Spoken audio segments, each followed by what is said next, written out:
Here there were always artists, and I studied with Helen Wheeler, Miss Wheeler. The Daggett House, you know, the lawn in back of it. There was a sort of a little house there that she used as a studio, but it was down there near the wharf, near the ferry. I was just her only pupil. And she also befriended at one point a young man, Vaclav Vytlacil, because he was a wonderful painter, young, much younger than she was. And she invited him down here to stay. And I can remember when I was a kid, oh, he was very handsome. And he used to dive wonderfully off a raft down at the bathing beach across Chappaquiddick. And I took a few lessons from her, and he was there too. And afterwards, he taught at the Art Students League for years. And his daughter's a good friend of mine, Vaclav Vytlacil. And he was Czech descent. Miss Wheeler was a very, very advanced woman. She bought a house up in Chilmark, and she left it to Vaclav Vytlacil and his family. And then he'd come down and teach at the Sculpin. But there were other artists here.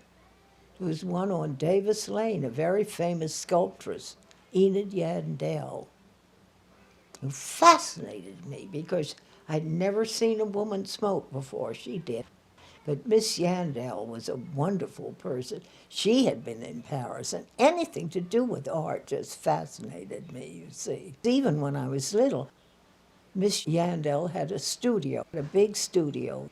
It was on the block between School Street and Peace Point Way. And we used to go there, 10 of us. We'd walk down Davis Lane. So I did some sculpture stuff down there with her. I didn't care much for Edgartown because of the usual thing when you're not picture perfect. I mean, you don't do the yacht club stuff and all of that. My brother and sister did. I wasn't interested in it. I went to a dramatic camp in Vermont, and then I went to Provincetown. Provincetown, I studied with Charles Hawthorne, who was the very famous painter at that point.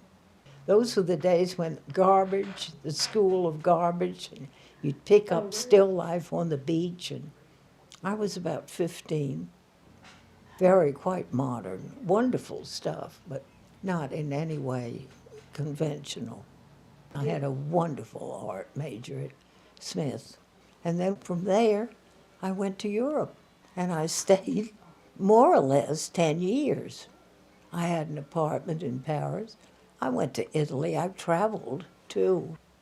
I came back in '39. I lived in Haiti, too, for 2 years.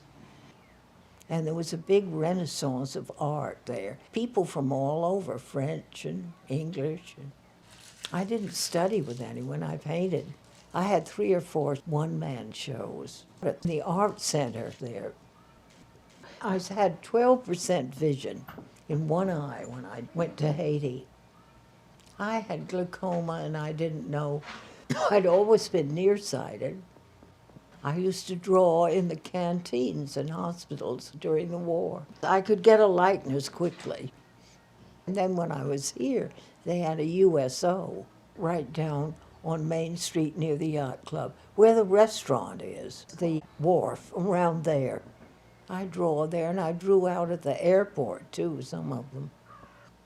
And during this whole time, was your eyesight failing during that? Yes, and I didn't even realize it, nothing. And finally, they diagnosed it as glaucoma. And glaucoma, they didn't know as much as they do now. They couldn't control it with drops. And I had about 6 operations. Oh, it was just no good, nothing.